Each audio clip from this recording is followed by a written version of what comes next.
As consideration into the estimates for the 2013 national budget continue, today in the National Assembly, the combined opposition used its one-seat majority to slash several agencies, or funding rather for several agencies. Joining me this evening to discuss the cuts and its implications are the Honorable Bishop Juan Edgel, Minister within the Ministry of Finance, and Mr. Manzoor Nadir, People's Progressive Party Civic Member of Parliament. Gentlemen, welcome. Thank you. Good evening. Generally, let's look at it in a general perspective first before we look at the cuts. Bearing in mind the commitment given by the opposition, particularly the Alliance for Change, that if proper answers, or they are satisfied with the answers provided, they'll reconsider the proposed amendments. Bishop Edgel. Well, Eddie, we are in day 3 of the consideration of the estimates. And we have seen different attitudes and different levels of reasonableness and unreasonableness being displayed. The government, on its part, have continued to fulfill its commitment and obligation to the people of Guyana by providing information in answering every question that is put before it. Every sector minister that is defending their estimates have answered dozens of questions, several questions about the various issues. This afternoon, we took quite a lot of time, and I was the subject minister answering for the office of the president. And like we did last year, we did again this year, providing all of the answers, every piece of information, I think sometimes to the embarrassment of those who are asking the question, because some of the questions were so structured as to suggest that there is some wrongdoing or something to hide. And here it is, you have a government through its representatives in the National Assembly, willing, ready, prepared with all of the information to give to the opposite side and to the people of Guyana all the information that is required. So it puts them in a very difficult situation of how to act and how to behave, bearing in mind that they have already sent out these messages of some form of impropriety or some form of misconduct on the part of the government. And here it is that we're presenting our estimates, defending them with clean hands before the people of Guyana. It is unfortunate that I believe that the Alliance for Change and the APNU would have put themselves out so far on a limb that they couldn't turn back on specific things. For example, NCN, GINA, and we just saw not so long ago a significant cut, almost by 50%, to capital expenditure for GPL. Now, but I want to make this point very clear. The calculated, predetermined, strategically set propaganda against the state media and GINA, the government's voice and the government's mouthpiece, was so strong that not one single question was asked as it relates to GINA. In any part of the world, any government is entitled to have a machinery, an apparatus that disseminates government information. GINA is not a private enterprise. Its sole objective is to disseminate information on government's programs, government's activities, what are the policies of the government, how it's benefiting people, and what are the things that people could expect as it relates to government policy, decisions that are made, and things that are flowing into the various communities. They have reduced that again this year to $1. Mr. Nadir, your initial reaction to the cuts, of course we have had yesterday the specialty hospital funding cut. Today, at least four other areas cuts. Your initial reaction? Eddie, first, before the estimates started, the speaker spoke words to the effect that we must be judicious, we mustn't be frivolous, we mustn't be vexatious. And then we saw a first statement from the Alliance for Change and several notice papers from the APNU representative Carl Greenidge proposing several cuts. I feel that it's been clearly targeted in terms of their action. There was bluff on one side, but that was to cover the clearly targeted action in terms of our public sector investment program that will ensure that we plant seeds for the further development of this country. The specialty hospital, the cuts to GINA Power and Light, and perhaps even more important for me, it's the good that is done by the Government Information Service and the National Communications Network. I want to deal with the NCN and GINA first, because NCN and GINA, they perform a public good function. It's like parks in a downtown area. It's like public transport. They benefit the overwhelming majority of people who feel that this service ought to be free. And we can't charge professional rates for it. There are some things that we have to provide information on to the public that doesn't have monetary value for advertisers. And so that function is left to a government service. And for those functions, you provide allocations in order to get that information out. Also, the private media, they benefit from government advertisement, government funding. And if the government now decides that it's not going to go and utilize the private media and now concentrate all of its PR revenue to its two agencies, you will hear victimization, you will hear trying to starve people of revenue, and a host of other issues. So the GINA and the NCN cuts, they didn't change their position as they had from the previous year. They were clearly designed once again to stifle government. And this call about balance and they want equal time, I think Minister Edgell made the point that equal time is also something that the private media houses need to ensure all parties get, especially government. I think one MP did mention that in the United States when the president speaks, then you have the opposition speaking. Actually wrong. When the President of the United States speaks, when the government of the United States speaks, most of the private media will put up two sides. You will see a Republican view and you will see a Democrat view. So you actually get the government of the day, the Obama administration, two bites of the cherry, as the state and as the party. So they use these things, and a lot of our people don't listen to the fine things. They read headlines, they listen to the big sound bites without examining them closely. And so these calls are designed once again, and the cuts, to ensure that you can only hear the opposition voice and not hear the views of the government. I know the Minister has done an excellent job, and in face of what was pending, I want to offer him my congratulations on the manner in which he dealt with the estimates today. But I also want to talk in general about specialty hospital and the cuts, Minister, if you permit me, Sure. to GPL and the signals that they're sending.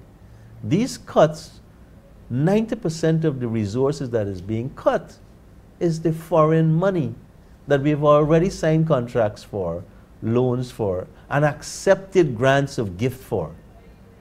We've already signed that. So what we are sending to the international partners for Guyana, the countries like China and India and the institutions like the IDB, is that all these good programs that you're supporting, the National Assemblies is saying, we don't endorse. And more particularly, we have had commitments that contractors have been paid, mobilization fees have been paid. We have engaged a lot of contractors. Now they have they can now put us on the back foot and say, we have a signed contract with you. There are going to be the issues of liquidating damages. Some of these contracts call for 10,000 US dollars a day in damages. And just imagine that the specialty hospital or the GPL program is delayed 1 year. Because it's just delayed, it's not going to stop. We're not going to spend $10 billion to turn back now. And we just heard the justification that we want to see the assurance that GPL will turn around. All of the money that was cut was to ensure that we have better transmission, we reduce line losses, that we can plan for the future in terms of the power generation. They cut the funds that have been already committed to Guyana by international donors and international institutions. So we're looking at stifling the opportunity to correct the problems which they say we have, and then secondly, the bad signals that have just gone out to the international community with respect to this National Assembly. But Minister Ejil, do you think the opposition is really being honest, especially with the previous commitment of proper explanation, we will reconsider cuts? Because based on for example, the NCN not getting access, you would have gone to length to explain the invitations, the NCN opening its doors and inviting the opposition in and so forth, and they didn't respond to that. There was no follow-up per se to pursue those answers. And in the case of GINA, there were no questions. Do you think they're really being honest with their commitment? Eddie, it's difficult for me as a person to judge motives, but what I can't run away from is actions. Somebody could say they mean well, but their actions must show that they mean well. So I would not want to touch motives, but I would want to deal with their actions. Let's deal with NCN. I indicated to the Honorable House this afternoon that we have letters that we would have written, NCN would have written to the AFC, as well as to the APNU to participate, giving them access to programs and airtime. The AFC and the APNU would have gone out so much on a limb to curse NCN, to demonize MCN, that I believe it was now difficult for them to even allow their supporters to see them on NCN.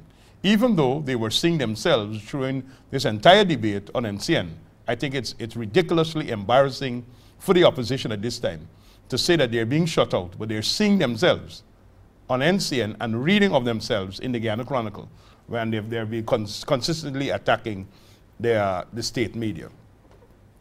But what's more importantly, I'm advised that with the AFC in particular, a meeting was arranged between NCN and representatives of the AFC, their PR people, to work out modalities based upon their demands and so on. The NCN offer was not acceptable to them, and that was the end of the matter. If an entity is writing you, inviting you, engaging you to participate, and you find that the time that was allotted or suggested is not agreeable, you don't walk away and say you're not getting airtime. You sit down and you work out the details of how we could make that happen. I indicated to the National Assembly that NCN is a national asset. This government believes that. President Ramatar believes that. This administration believes that. And it must serve the people of Guyana. If the opposition, in a responsible way, plans to make use of national television, whether for debates, sharing their view, to say why they don't agree with what government is doing, or to even offer recommendations for improvement, we welcome that. We welcome that. But we're not going to have a situation where some people in this country want NCN to behave a certain way, but the very stations that they own, control, finance, and overtly support, and those stations overtly support them, could behave in a reckless manner. And then you come to NCN and says, you got to be the saint in a world of demons. I have said to the National Assembly this afternoon, we need a new culture as it relates to media in Guyana. the right of reply, balance, fairness. It's not singularly pointed at NCN.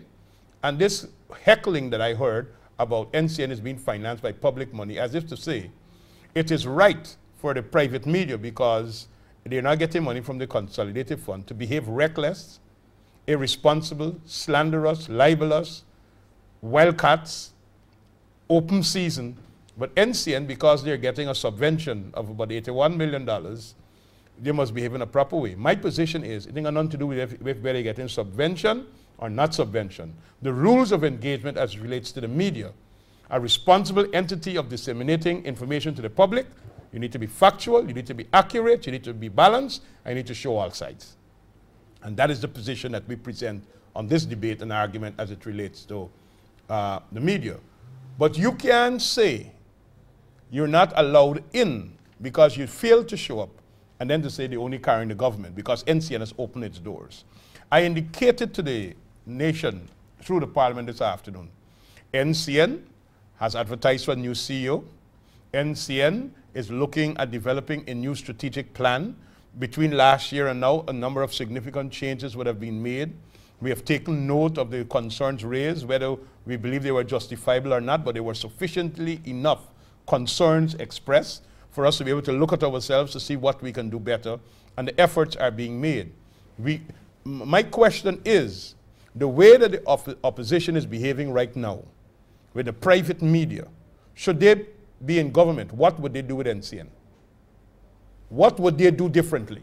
They need to tell the nation, if with the media that you have access to, the ones that you control, 19 other television stations available out there that you have access to, should you become the government, what you would do differently, because you're not doing anything differently right now with the stations you're having access to.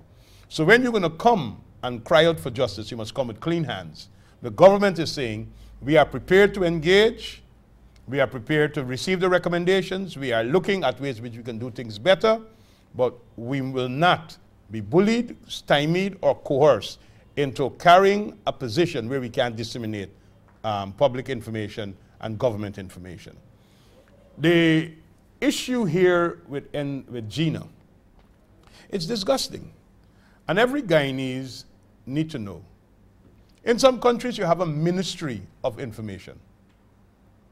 What is it that they want? For us to form a whole ministry where you pay a permanent secretary, you have to have staff and all the rest to do the same things that are just a unit. There used to be a ministry of information. The honorable member, Mr. Moses Nagamutus, one time served this country as Minister of Information. GINA was a mechanism to get out government information in a cost-effective manner with a more strategic approach to how you handle public information, public education, and public relations, as against creating just another bureaucracy of having another government ministry. They have basically voted $1 for GINA. Now, the sincerity or lack of sincerity has to do with what is the intent. What is the intent? And it is clear, I don't see any other reading. This is an attack on press freedom. If the government fails to give ads to a particular newspaper, you hear the whole media corps attacking government, saying you are attacking press freedom. Here the National Assembly, by the opposition one-seat majority, is robbing government from access to the people through its information mechanism. Isn't that attack on government press freedom? Is press freedom only residing in the private domain or in the domain of the opposition? Doesn't the government have a right as well to have the freedom to express itself, to carry its programs, its developmental agenda, and to be able to speak to everybody? So what is most important, and I said it last year when we dealt with this issue, NCN is not a 50-mile radius television channel like some of the other private channels, not a 50-mile radius. This is a national network. If there's any more, some television channels have the luxury of signing off at 11 o'clock and at midnight. If there's a national emergency in this country, it's NCN that have to be able to guide the people. They have to be on air 24 hours. The public good. It's for the public good. It is for the public good. The programs, the educational programs, NCN serves to keep the unity and the cohesion in our country, promoting cultural diversity. While some television stations could play to their market, if you get sponsorship for this kind of movies, you play the kind of movies. If you get sponsorship for this kind of sport, you play the kind of sport. NCN have to be able to cater for the cultural diversity, the religious diversity in our society, catering to all classes, all age groups. We have to bring farmers' education. We have to deal with the senior citizens, making sure they get access to information, but NIS and all the other things. We have to be able to bring the updates about water. We have to be able to make sure that the Ministry of Health is communicating as it relates to communicable and non-communicable diseases, about how to prevent, how to deal with these issues. Other television stations could take sponsorship and show a movie and make money. NCN have to keep educating people, providing information. What are we saying? We don't want that? I think the citizens of Guyana will judge the opposition very harshly for such actions because it's irrational, it's illogical, it's malicious, it's predetermined, it's deliberate, and could only be to achieve political ends of stopping the government, of letting the people of Guyana know what are their policies, their programs, and what development is coming to them to ensure the people of Guyana have a buy-in to be part of this massive developmental trust that is taking place in our country at this time. Mr. Nadir, the National Assembly voted against the current expenditure for GINA, but didn't approve the capital. It means you're in essence, what sense does it make? You're setting up a building, but you don't have no one to occupy. If you're to make that comparison, what sense you make of that, voting against the current and leaving the capital or approve the capital? Ludicrous. And what it just enforced is they were just bent on exercising the scissors vexatiously to two entities in particular, for whatever reason. A minister said he didn't want to assign any motive, but he could only judge by actions.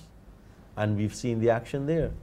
So clearly, while they have been putting on this show about wanting to ensure that the taxpayer dollar gets the best value and there's transparency and accountability, what we've seen demonstrated here is just this very angry way of getting back at the administration, getting back at two agencies which they feel is a hindrance to them getting to power. I could only put it that way, in the political way. I haven't seen in a GINA publication that it talks to the issue of a political party, the PPP. The government of Guyana has done this. This is the developments in Region 2, in Region 9, in Region 10. All the publications and the productions that I've seen from GINA doesn't speak to the People's Progressive Party government. It speaks to government, your government. NCN has a different mandate. NCN gets a portion of its revenue from the taxpayer, but not all of its revenue. When the broadcast authority starts enforcing the public policy that they have with respect to local content on television stations, you will see how many of them will cringe because of the cost of local production. And local production many, many times do not have the advertising value for the private sector. You really, really have to come good. So what we have seen them exercising once again is their vexation at GINA, because I feel strongly that GINA has done a lot of good in informing the citizens what their government has done for them, and continue to inform people about the plans, the programs, the policies of their government.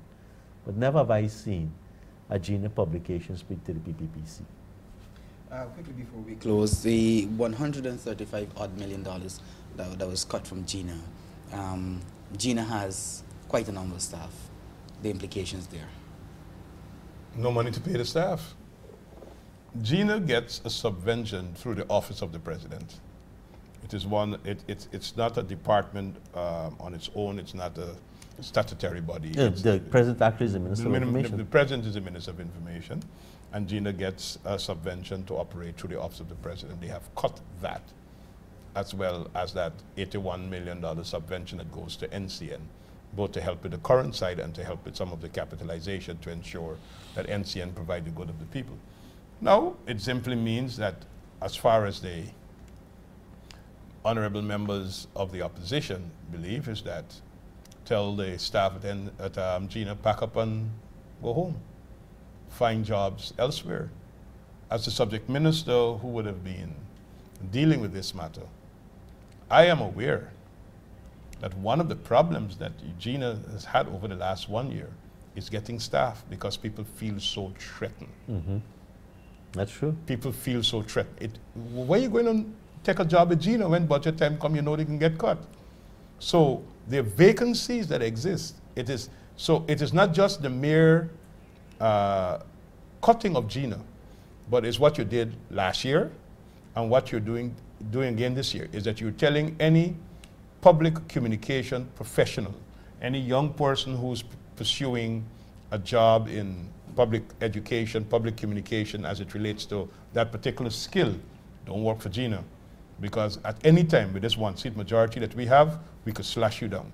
You can't plan a family, you can't take a mortgage, you can't pay for your car, you can't plan your future because GINA is left to us, the bullies. GINA is left up to us, the people who run this country with the one-seat majority, the dictatorship of one. GINA is left, your future is going to be determined by us, so you better behave a certain way. You know what that is called? Blackmail. Because you're actually saying if you behave yourself the way I want you to behave, whether it's proper or improper, but the bottom line there is that you better behave the way I want you to behave and toe the line. I may sorry for you and allow you to have the right to work and the right to operate. This is disgusting.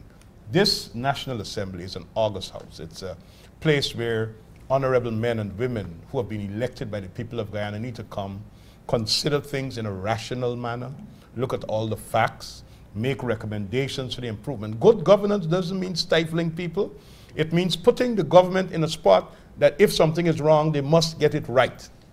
They must get it right. Make the recommendations, engage, negotiate, put in place mechanisms for the improvement. And the government is committed to that. You know, we believe that one of your worst enemies is an overzealous friend. The criticism of the opposition helps the government to do better. So we value the role of the opposition, but what we can take is the recklessness, the vindictiveness, and that level of irresponsibility when you act in an irrational manner. That is not good for the country, and the people of Guyana must pronounce against that. Minister Ejel, Mr. Ndiri, thank you very much. Of course, just a little recap, the Government Information Agency, $135 million was slashed. NCN, $81 million. The Ghana Power and Light, $5.2 billion. Gentlemen, again, thank you very much. Thank you very much for joining us.